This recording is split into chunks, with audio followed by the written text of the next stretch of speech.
I never thought I'd live to see the day when my own son would become my worst nightmare. At 81 years old, after spending my entire life in Fairfield, Kentucky, raising children, building a home, and standing by my husband Arthur through 53 years of marriage, I found myself hiding in my own bedroom, clutching Arthur's will with trembling hands while my son Daniel pounded on the door, screaming at me to sign over everything we had worked for. The boy I had carried for 9 months, the child I had rocked to sleep through countless nights, the young man I had cheered for at every football game, had transformed into someone I barely recognized. Someone who looked at me with eyes full of hatred and greed, instead of the love I had given him unconditionally for 49 years. I never imagined that Arthur's final act of protection, leaving everything in my name because he knew our son couldn't be trusted with money, would turn Daniel into a monster who would stop at nothing to get what he wanted. This is the story of how I discovered that the most dangerous predators aren't strangers lurking in dark alleys. They're the people who share your blood, know your weaknesses, and have spent a lifetime learning exactly how to break you. This is the story of how I had to choose between keeping the peace and keeping my dignity, and why I finally decided that some battles are worth fighting, even when you're fighting them alone.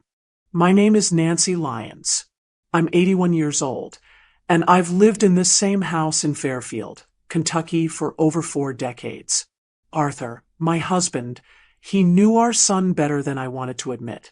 He'd watched Daniel blow through job after job, make excuse after excuse, and come to us with his hand out more times than I care to count. So when Arthur was dying, when he was writing his final wishes, he made a decision that would change everything. He put our house, our savings, everything we'd built together, in my name alone. Not Daniel's. Mine. Arthur looked at me from that hospital bed and said the words I'll never forget. "Nancy, don't let him waste what we spent our whole lives building." I thought I was just being a good wife, honoring my husband's wishes. I had no idea I was signing up for a war. From the moment Daniel heard those papers read out loud at the lawyer's office, everything changed. Him and his wife Marissa, they moved into my house under the pretense of taking care of me. The whole town thought they were being so good to their aging mother. But what happened inside these walls, what they did to try and break me down day after day, week after week, month after month, that's a story that nearly destroyed me. And when I finally couldn't take another minute of their cruelty, when I realized they would rather see me in the ground than give up their claim to this house, I had to make a choice that would either save me or cost me everything. I want to thank you, my dear friends who are watching me now. Tell me in the comments, which town are you watching from? And what time of the day did you find this video? Are you having your morning coffee or exercise or perhaps resting after lunch or just chilling in your bedroom at night? Or are you like me who likes to watch my little ones before bed? I always read all the comments, and I'm so happy to know where you're from. And when you take out time to listen to this grandma's stories, and please don't forget to subscribe to this channel because our voice matters. Arthur and we had what you call a real partnership. He'd leave for the steel mill every morning at 5:30 sharp, lunch pail in one hand, thermos of coffee in the other. 42 years he made that same walk to his truck, rain or shine. The man never called in sick, not once. In Fairfield, everyone knew Arthur Lyons as someone you could count on. If he said he'd do something, it got done. If he shook your hand on a deal, that was better than any contract. We bought this land when we were just kids ourselves, really, 23 and 21, thinking we knew everything about life. Arthur would come home from his 12-hour shifts covered in grime and sweat, but he'd still spend his evenings out here with a hammer and saw, building our home board by board. I'd bring him sweet tea and watch him work, planning where we'd put the kitchen table, where the kids would play. Daniel came first in 1975, then Lydia 2 years later. Those early years, Daniel was everything you'd want in a little boy. Curious, energetic, always following Arthur around like a shadow. He'd wear Arthur's old work boots that were 10 sizes too big, clomping around the yard pretending to fix things. Arthur would laugh and ruffle his hair, telling me, "That boy's going to be something special. Nancy." Lydia, she was our little sunshine. Quieter than Daniel, but twice as determined. She'd sit at this very kitchen table doing her homework while I cooked dinner, asking me questions about everything under the sun. The house felt alive back then, full of voices and laughter, and the sound of children running up and down these stairs. On Sundays after church, we'd all pile into Arthur's pickup and drive out to the lake. Arthur would teach the kids to fish while I'd set up our picnic on the tailgate. Those were the days when being a family felt easy, natural. When I believed that love was enough to keep us all together forever. But somewhere along the way, Daniel changed. Maybe it started in high school when he got caught stealing money from my purse to buy beer. Or maybe it was when he dropped out of community college after we'd scraped together every penny for his tuition. Arthur tried to talk to him, tried to set him straight, but Daniel would just get angry and storm off. "You don't understand me," he'd yell. "You never believed in me anyway." The thing is, Arthur did believe in him. We both did. But believing in someone and watching them make the same mistakes over and over again, those are two very different things. Daniel bounced from job to job. He'd get hired somewhere, last a few months, then come up with some reason why it wasn't working out. The boss didn't like him. The other workers were against him. The pay wasn't fair. Always someone else's fault. When Arthur got diagnosed with lung cancer, all those years breathing in steel dust finally catching up to him, Daniel suddenly became very interested in our finances. He'd visit Arthur in the hospital, and somehow the conversation always turned to the house, to our savings account, to what we were planning to do with everything we'd built. Arthur would just look at me with these tired eyes and change the subject. 3 weeks before Arthur died, he called our lawyer, Mr. Clayton, to the hospital. I thought we were just updating some paperwork, making sure everything was in order. But Arthur had made a decision without telling me. He was putting everything, the house, the savings, all of it solely in my name. When Mr. Clayton read through the papers, explaining what Arthur was doing, I asked him why. Arthur reached for my hand, his fingers so thin and weak by then, and said, "Nancy, you know Daniel better than anyone, but I've been watching him his whole life. He can't handle money, and he can't handle responsibility. If I leave this to him, he'll lose everything we worked for within a year." The will reading happened on a Tuesday afternoon in Mr. Clayton's office downtown. Daniel showed up in his best shirt, the one I'd bought him for Christmas. Lydia drove in from Louisville, where she'd been working as a nurse. When Mr. Clayton read Arthur's wishes out loud, when he explained that I would inherit everything with the understanding that I'd provide for both children as I saw fit, I watched Daniel's face. His jaw got tight. His hands clenched into fists on his lap. But he didn't say a word. He just nodded and said, "Of course, that makes perfect sense." But I knew my son. I could see that look in his eyes, the same look he'd get as a child when he wanted something and was told he couldn't have it. After everyone else left, Daniel lingered in the parking lot. He walked over to my car window and leaned down. His voice was calm, almost friendly, but his words chilled me to the bone. "Mom," he said, "Dad might have trusted you with everything, but don't think for a second that this is how it's going to stay." 2 months after we buried Arthur, Daniel showed up at my door with Marissa and 3 suitcases. I was still in that fog you get in after losing someone, where every day feels like you're walking through thick mud. Daniel had this concerned look on his face, the kind he used to put on as a teenager when he wanted something from me. "Mom," he said, "Marissa and I have been talking. You shouldn't be living out here all alone. What if something happens? What if you fall and no one's around to help?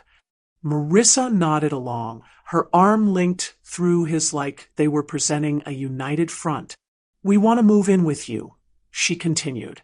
Just temporarily, until we figure out a better long-term solution.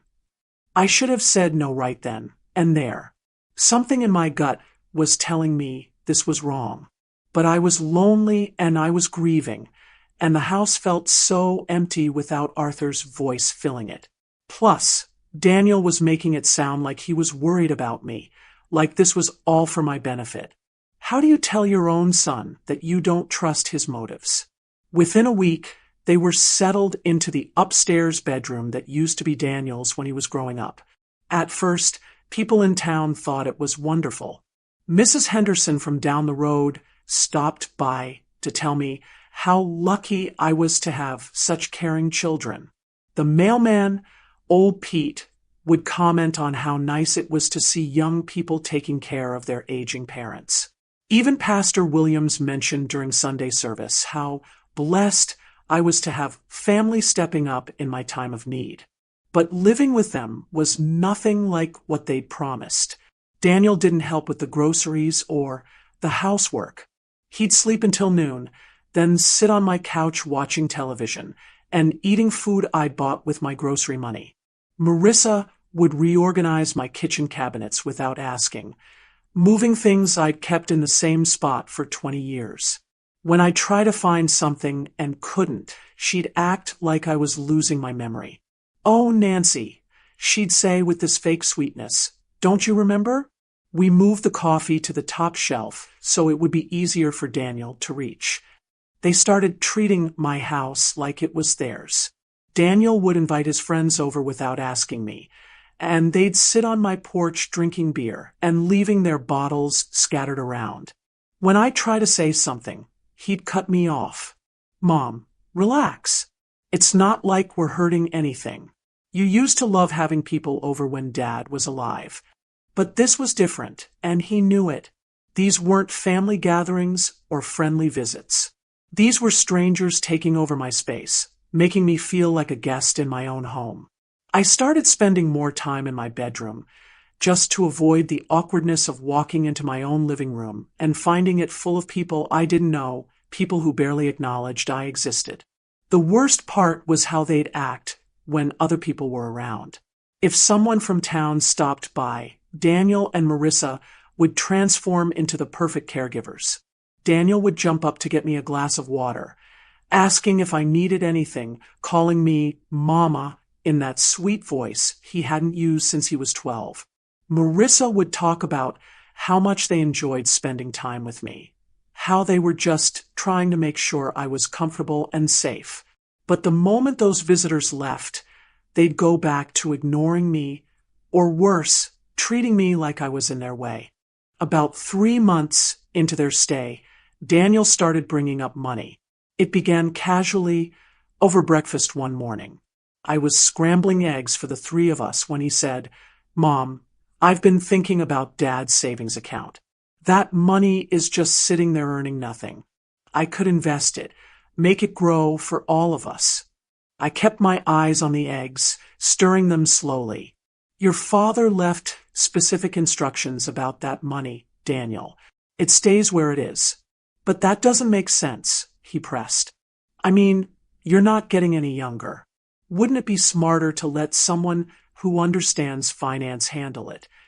The way he said, "someone who understands finance," like I was some helpless old woman who'd never balanced a checkbook in her life. I'd been managing our household budget for over 50 years, but suddenly I was too old and confused to handle money. Over the next few weeks, these conversations became daily occurrences.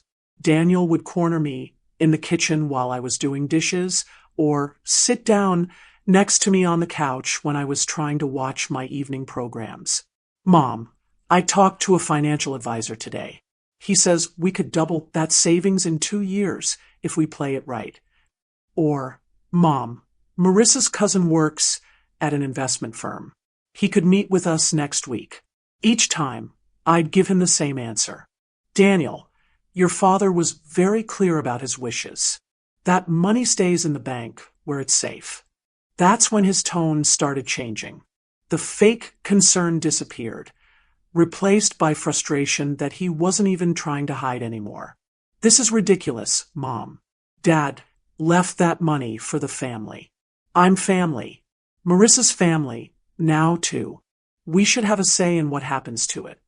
I could hear Arthur's voice in my head as clear as if he was standing right there in the room with me. Don't let him waste what we spent our whole lives building. Arthur had watched Daniel go through money like water his entire adult life. The loan for the car he wrecked 6 months later. The credit cards he'd maxed out and come to us to pay off. The business opportunity that was going to make him rich, but ended up costing us $3,000 we never got back. One evening, Daniel came into my bedroom without knocking. I was sitting at my dresser, taking off my jewelry before bed, when he appeared in my mirror behind me. "We need to talk," he said, closing the door behind him. His voice was different, harder, more demanding than I'd ever heard it. "Daniel, I'm getting ready for bed. Whatever you want to discuss can wait until morning." "No, it can't wait." He moved closer, standing right behind my chair, so I had to crane my neck to look at him. "I've been patient with you, Mom. I've been understanding about Dad's decision to leave everything to you. But 3 months is long enough. I need access to that savings account." "You don't need anything," I said, turning in my chair to face him directly. "You want it. There's a difference." His face flushed red. "Want it? Mom, I'm 49 years old. I'm not some kid asking for allowance money. That's my inheritance you're sitting on. Your inheritance is whatever I decide to leave you when I die. Until then, this is my money in my house, and I'll do with it what I think is best." Daniel stared at me for a long moment, and I saw something in his expression that made my stomach drop. It was the same look he used to get as a teenager when I'd catch him in a lie, angry, calculating, like he was figuring out his next move. "We'll see about that," he said finally, and walked out of my room, leaving the door wide open behind him. After that conversation in my bedroom, everything changed. Marissa stopped pretending to be the caring daughter-in-law. She'd walk into rooms and act surprised to see me there, like I was the one who didn't belong. "Oh, Nancy, I didn't realize you were still up," she'd say when I'd come into my own kitchen for a glass of water at night. "Still up, in my own house." She started rearranging furniture without asking. I'd come downstairs in the morning to find my favorite reading chair moved to a corner where the light was terrible, or the coffee table shoved against the wall. When I'd move things back, she'd give me this look like I was being difficult. "I was just trying to create better flow in the room, Nancy. But if you prefer it cluttered." The grocery shopping became a battleground. For 50 years, I'd done my shopping every Thursday morning at Miller's Market downtown. I knew every aisle, every clerk, every sale they ran. But Marissa decided we needed to consolidate trips and started insisting on doing all the shopping herself. She'd come back with brands I'd never used, foods I didn't like, and somehow the grocery bill had doubled even though I was eating less than ever. When I tried to go to Miller's on my own one Thursday, she acted like I was being unreasonable. "Nancy, why waste the gas? I'm already going to the big supermarket. They have everything Miller's has and more." But Miller's wasn't just about groceries for me. It was seeing familiar faces, chatting with Betty at the checkout, maintaining the routine that had kept me grounded since Arthur died. The worst part was how they'd talk about me, like I wasn't there. I'd be sitting in my own living room, and they'd have conversations right in front of me about what needed to be fixed around the house, what bills needed to be managed, what decisions needed to be handled, never asking my opinion, never acknowledging that these were my decisions to make. One afternoon, I was trying to watch my stories on television when Daniel came stomping down the stairs, waving some papers in his hand. His face was red with anger, and I could see a vein bulging in his forehead that reminded me of his father when Arthur was really worked up about something. "What the hell is this?" he shouted, throwing the papers down on the coffee table in front of me.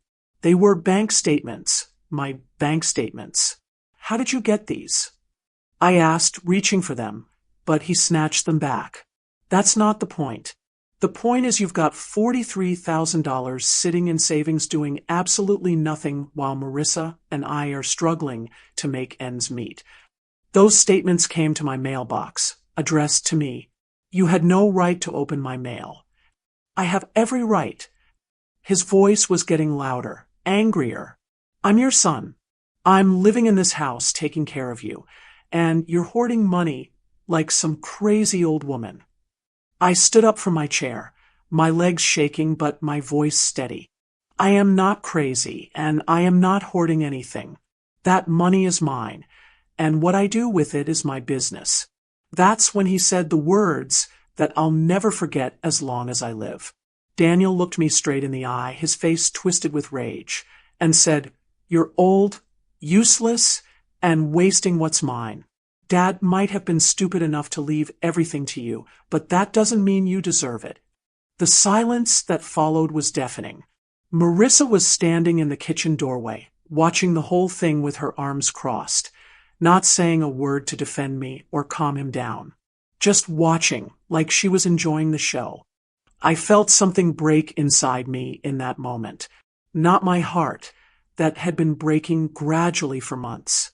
Something deeper. My faith in the idea that family meant something, that the boy I'd raised, the child I'd loved unconditionally, still existed somewhere inside this angry man standing in my living room calling me useless. "Get out," I said quietly. "What?" "Get out of my sight. Now."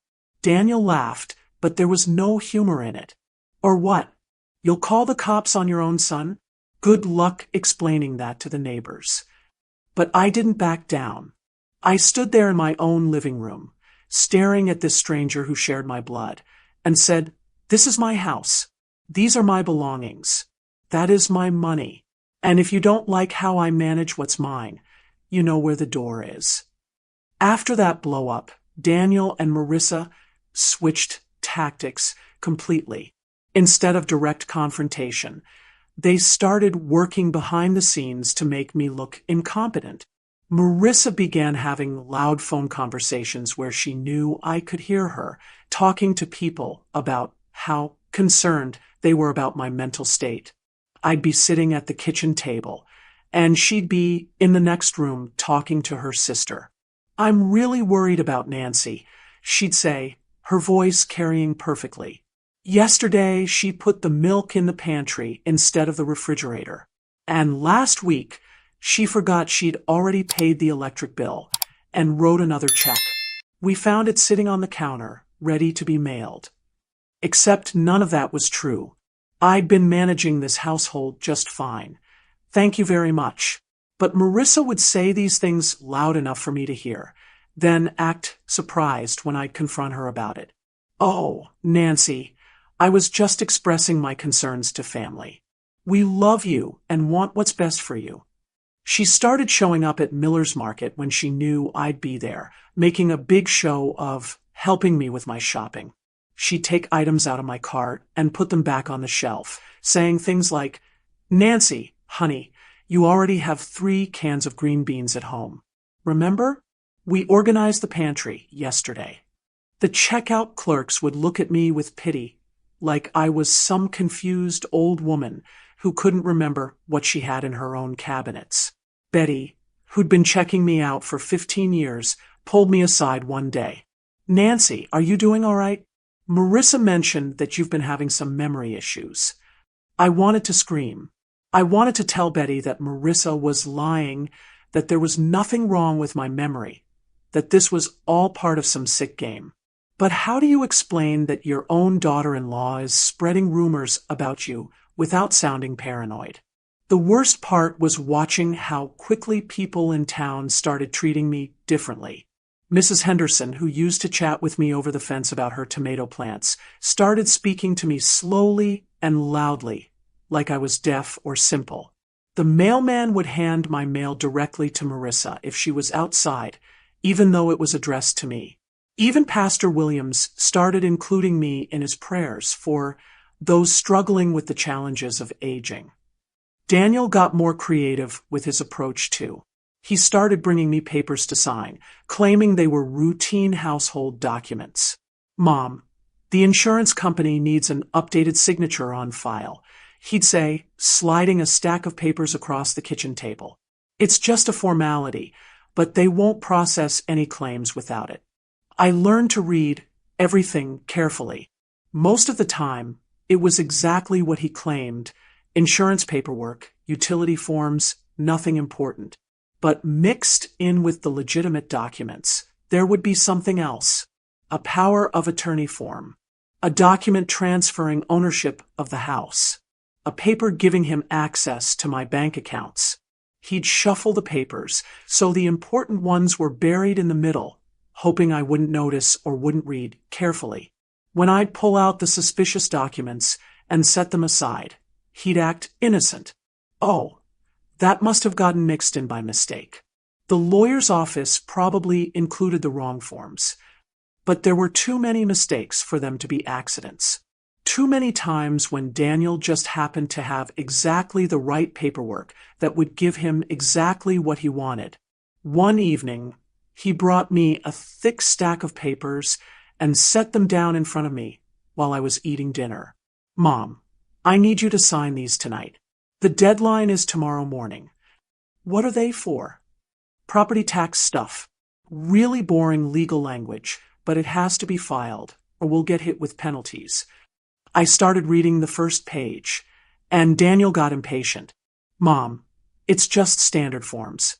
You don't need to read every word. Trust me." But Arthur had always taught me to read anything before I signed it. If someone's pressuring you to sign without reading, he used to say, "that's when you know something's wrong." So I kept reading slowly and carefully, while Daniel paced around the kitchen getting more and more agitated.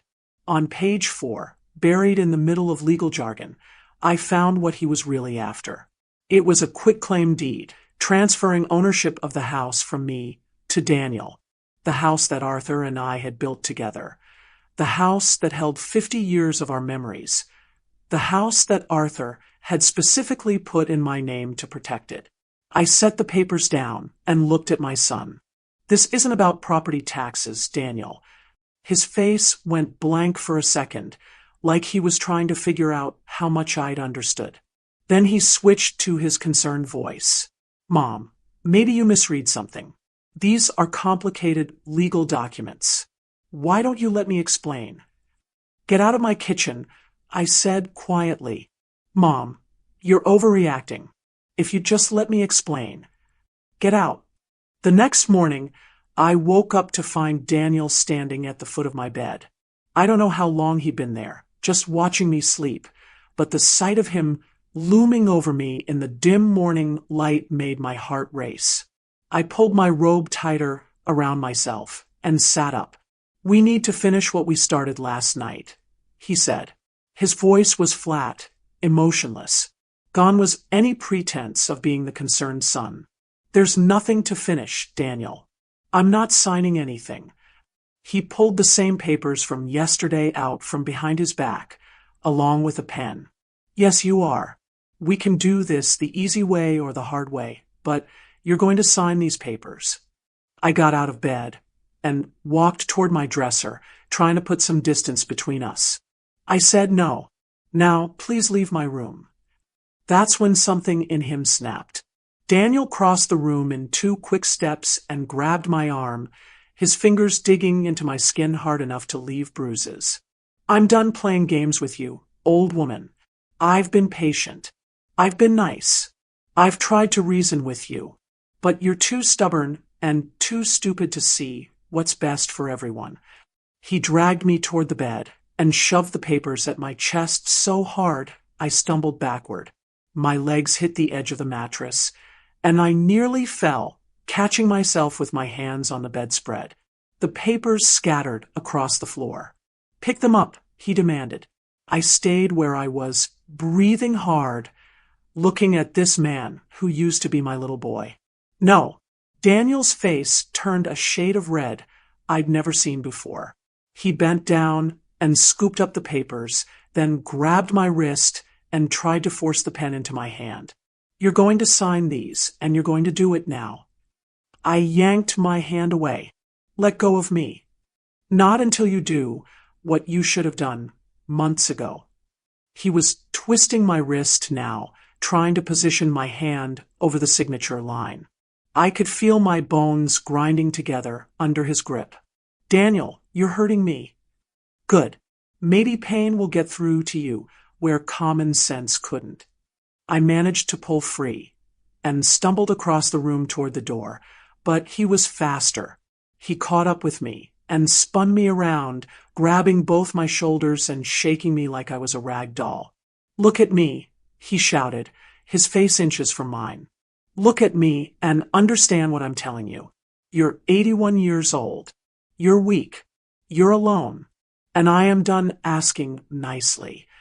His voice dropped to a whisper, but somehow that was more terrifying than the shouting.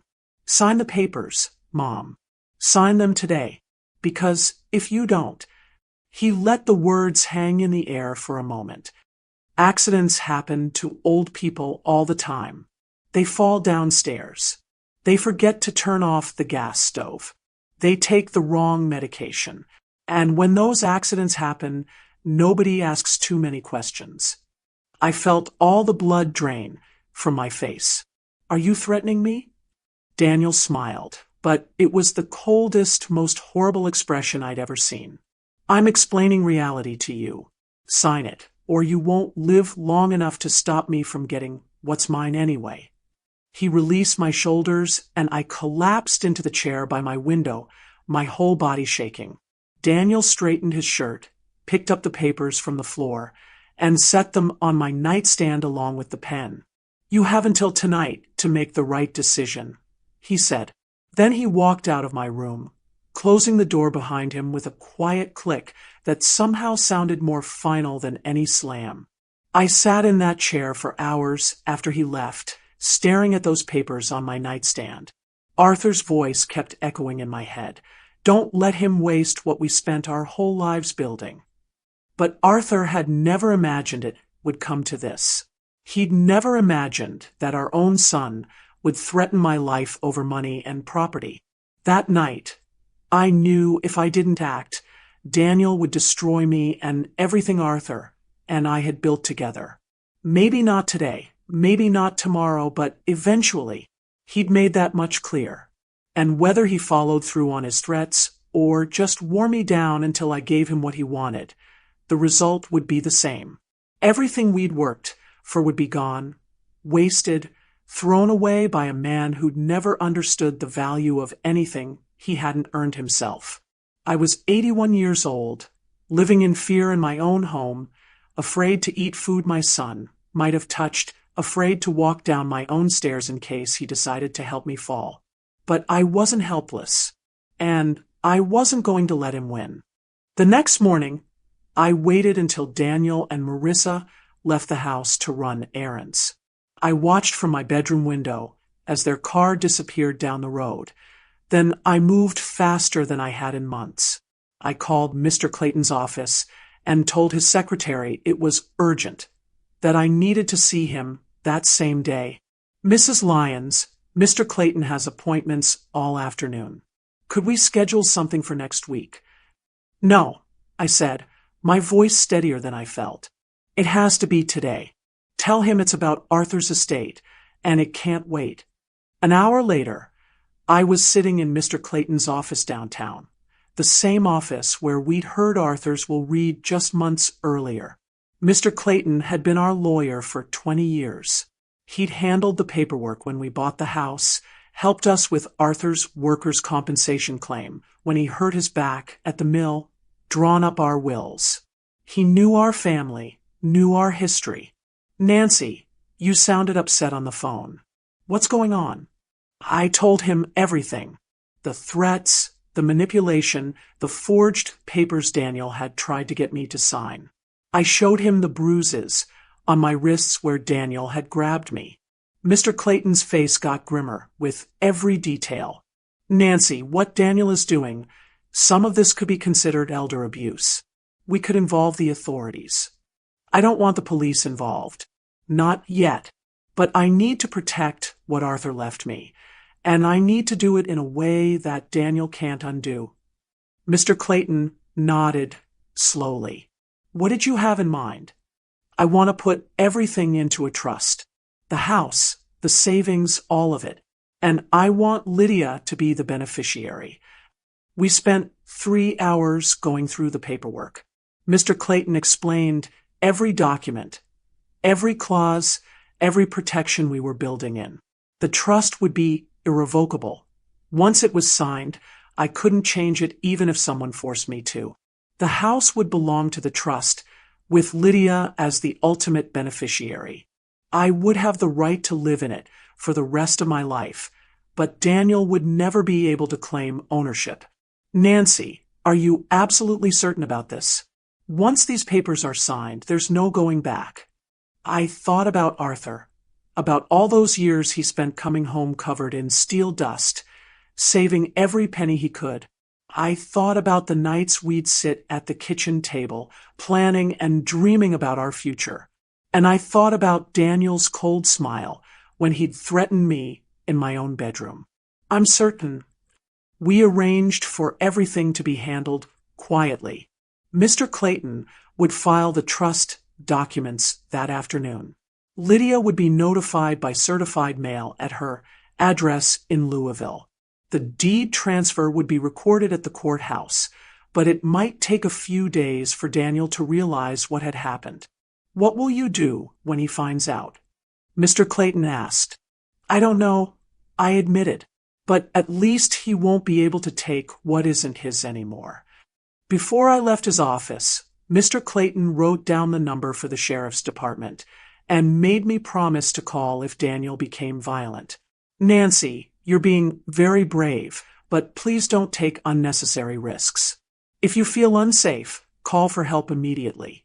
I drove home through the quiet streets of Fairfield, past Miller's Market where I'd shopped for decades, past the church where Arthur and I had been married, past all the familiar landmarks of my life. Everything looked the same as it had that morning, but I knew that in a few hours, when Daniel discovered what I'd done, nothing would ever be the same again. When I pulled into my driveway, Daniel and Marissa's car was already back. I could see Daniel through the kitchen window, probably looking for those papers he'd left on my nightstand, probably getting ready to force another confrontation. But this time, I wasn't afraid. For the first time in months, I felt like myself again. Arthur would have been proud. 3 days later, Daniel came storming into the kitchen where I was having my morning coffee. He was waving a piece of paper in his hand, his face twisted with a rage I'd never seen before, not even during our worst fights. What the hell is this? He screamed, slamming the paper down on the table so hard my coffee cup jumped. It was a copy of the trust documents from the courthouse records.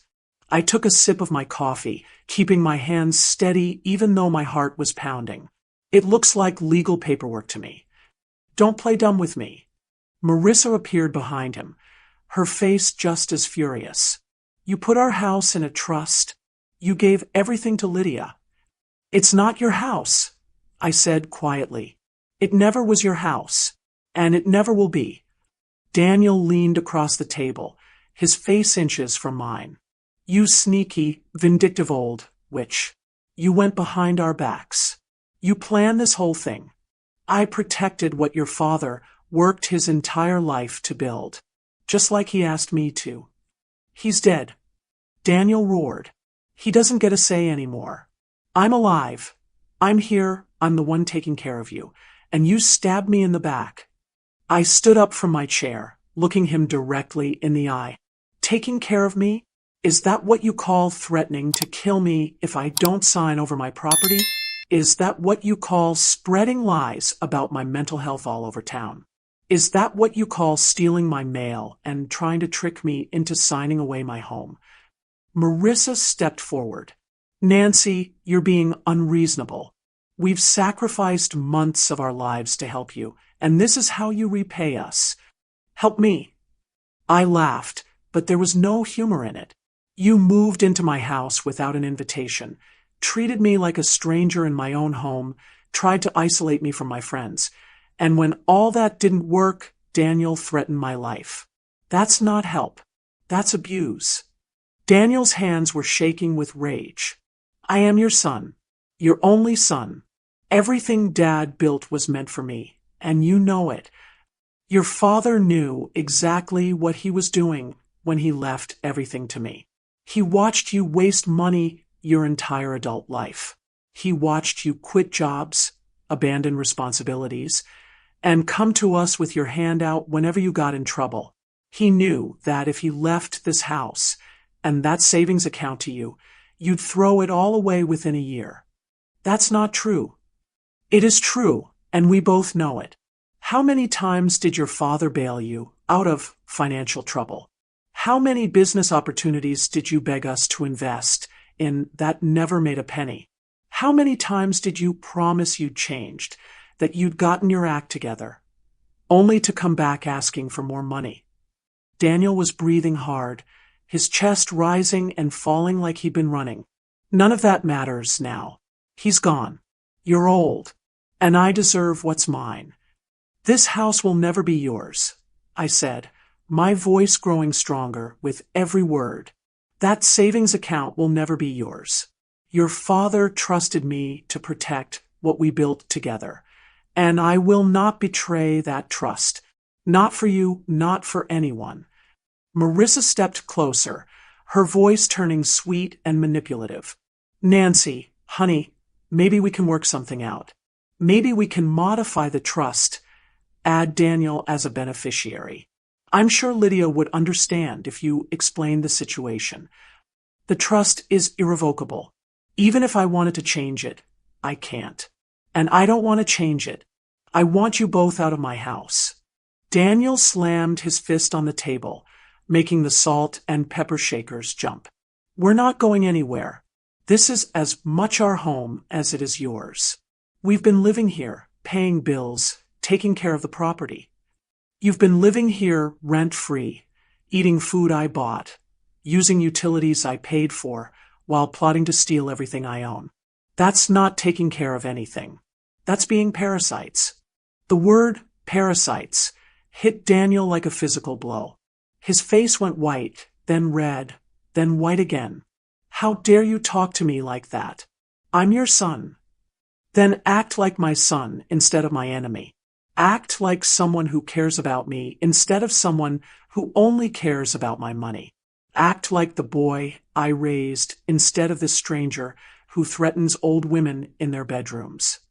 Daniel stood there for a long moment, breathing heavily, his hands clenched into fists. I could see him calculating, trying to figure out his next move. Finally, he looked at me with pure hatred in his eyes. This isn't over, he said quietly. Yes, it is, I replied. It's completely over. Daniel stared at me for what felt like forever, his chest heaving, his fists clenched so tight his knuckles had gone white. Then something in his face changed. The calculating look disappeared, replaced by pure animal rage. You think you've won? He said, his voice low and dangerous. You think some piece of paper is going to stop me? He took a step toward me, and I backed up against the kitchen counter. Daniel, don't do anything you'll regret. The only thing I regret is not doing this months ago. That's when he lunged at me, not to grab the papers this time, not to shake me or twist my arm. He came at me with his hands reaching for my throat, his face twisted with a fury that made him look like a complete stranger. I dodged to the side, and his momentum carried him into the counter where my coffee cup shattered on the floor. Help! I screamed as loud as I could. Somebody help me. Daniel spun around, his eyes wild. Shut up. Nobody's coming to help you. But I kept screaming, and I ran for the phone mounted on the kitchen wall. Daniel caught up with me just as I reached it, grabbing my wrist and trying to pull me away. But I managed to get my finger on the receiver and knock it off the hook. 911, what's your emergency? This is Nancy Lyons on Cedar Ridge Road. I gasped, still struggling with Daniel. My son is attacking me. Please send help. Daniel made one more grab for the phone, but I held on to it like my life depended on it. Which it did. Ma'am, are you safe right now? No. He's trying to hurt me. Daniel suddenly stopped fighting for the phone. I think hearing me tell a stranger that he was attacking his own mother finally broke through whatever rage had taken hold of him. He stepped back, looking around the kitchen like he was seeing it for the first time. Marissa was standing in the doorway, her mouth hanging open, probably realizing that everything had just gotten very real, very quickly. Ma'am, units are on the way. Can you stay on the line? Yes, I'm here. Daniel was pacing now, running his hands through his hair. Mom, hang up the phone. We can work this out. You don't need to involve the police. But I stayed on the line with the dispatcher until I heard the sirens coming up my driveway. Sheriff Martinez had been to our house before, years ago when we'd had a break-in. He was a good man, someone Arthur had respected. When the sheriff walked into my kitchen and saw the broken coffee cup, saw the fear in my eyes, saw Daniel and Marissa standing there like they'd been caught red-handed, he didn't need much explanation. Mrs. Lyons, are you injured? I showed him the bruises on my wrists from a few days earlier, told him about the threats, about Daniel trying to force me to sign papers, about what had just happened in my kitchen. Sheriff Martinez listened to everything, taking notes, asking quiet questions. Then he turned to Daniel. Son, I think it's time for you and your wife to find somewhere else to stay. This is my mother's house, Daniel protested. I live here. You can't just throw me out. Actually, I can. This is Mrs. Lyons' property, and she's asked you to leave. You have two choices. You can gather your belongings and go peacefully, or I can arrest you for trespassing and assault, and you can gather your belongings after you make bail. Marissa was already heading for the stairs. Come on, Daniel. Let's just go. But Daniel wasn't ready to give up. Mom, please. Don't let them do this. I'm your son. I looked at him standing there in my kitchen, this man who'd threatened my life, who'd tried to steal my home, who'd just attempted to physically attack me. And for just a moment, I saw the little boy he used to be, the child who'd held my hand crossing the street, who'd run to me when he scraped his knee, who'd asked me to check his closet for monsters before bed.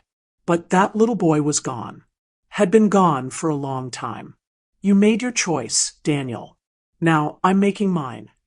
Sheriff Martinez escorted them upstairs to pack their things. It took them less than an hour to gather what they brought, which wasn't much. Most of their belongings had been my belongings all along. As they loaded their car, Daniel turned back one last time. This isn't over, Mom. Family doesn't end just because you signed some papers. You're right, I called back from my front porch. Family doesn't end, but respect and trust do. And without those, being family doesn't mean much of anything at all. 2 weeks after Daniel and Marissa left, Lydia drove down from Louisville. I was sitting on my front porch when her car pulled into the driveway, the same spot where Daniel's car had sat for months, but this time I felt nothing but relief seeing a familiar face. Lydia got out of her car and just looked at me for a moment. Then she walked up the porch steps and wrapped me in the biggest hug I'd had in years. Mom, I'm so sorry. I should have known something was wrong. I should have visited more, called more. You couldn't have known, I told her. They were very good at putting on a show when other people were around. Lydia had gotten the certified letter from Mr. Clayton about the trust, and she'd called me immediately when I told her everything that had happened. She gave her notice at the hospital in Louisville and started packing. I'm not leaving you alone again, she said. Not after what Daniel put you through. Having Lydia in the house changed everything. She moved into her old bedroom upstairs, the one that Daniel and Marissa had occupied, but somehow her presence made it feel completely different. Where they had brought tension and fear, Lydia brought laughter and conversation. Where they had made me feel like a stranger in my own home, Lydia made me feel like myself again. We fell into a comfortable routine. Lydia would make breakfast while I read the morning paper. We'd work in the garden together, something I hadn't been able to enjoy for months because Daniel and Marissa always made me feel like I was in their way. In the evenings, we'd sit on the front porch and talk about everything and nothing, her work as a nurse, memories of Arthur, plans for fixing up the house. The people in town started treating me normally again. Word had gotten around about what Daniel had done, about the sheriff having to escort him off my property. Mrs. Henderson came by with a casserole and an apology. Nancy, I should have seen through Marissa's act. I should have known you weren't losing your mind. Betty at Miller's Market hugged me when I came in for groceries. It's good to have you back, she said, and I realized how much I'd missed being treated like a competent human being. About a month after Lydia moved in, I was sitting in my kitchen having my morning coffee. The same kitchen where Daniel had threatened me, where I'd called 911, where everything had finally come to a head. But it felt like mine again. Peaceful. Safe. I thought about Arthur, about the decision he'd made to put everything in my name. At the time, I'd been hurt that he didn't trust Daniel. I'd wanted to believe that our son would rise to the occasion, that responsibility would change him. But Arthur had known better. Arthur had seen something in Daniel that I hadn't wanted to see, or maybe that I'd seen but hadn't wanted to believe. For months, I'd felt weak, old, helpless. I'd let Daniel and Marissa convince me that I was losing my mind, that I couldn't manage my own affairs, that I needed them more than they needed me. I'd started to believe that being 81 meant being powerless. But standing up to Daniel, protecting what Arthur and I had built together, proved something to me that I'd forgotten. Age might slow down your body, but it doesn't have to weaken your spirit. Experience is a kind of strength. Knowing what matters is a kind of power. And sometimes the courage to do what's right is stronger than the greed that drives people to do what's wrong. Arthur trusted me for a reason. He knew that when it came down to protecting our life's work, I wouldn't back down. He knew that I understood the difference between what we owed our children and what we owed ourselves. He knew that love doesn't mean letting someone destroy you. I kept that trust. And in keeping it, I found something I thought I'd lost. The knowledge that I was still Nancy Lyons, still the woman who'd stood beside Arthur for 53 years, still capable of fighting for what was right even when the fight was against my own blood. That's worth more than any house or savings account could ever be.